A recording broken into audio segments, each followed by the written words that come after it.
Tai va.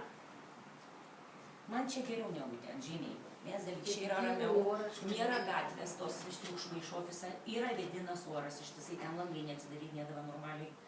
Va, čia yra erdvės daug skyriai, atsiskyrė, ten žmonės makalvodavas tarpusavy.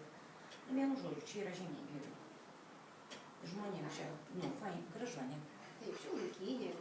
Gražiai, sakau. Edvinas dar čia nebuvo. Čia buvo tik tais Jurijus iš visų vadovų.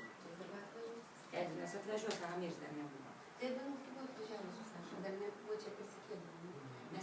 Mes dar čia metų net nėra, mes tik tai, žinai, kada lapkričio pabaigoje prieš kalėdas kėlėmės čia.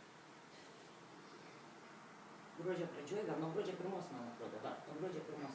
Tai kiek čia 7-8 mėnesiai, kaip net metų. Čia persikėlėm.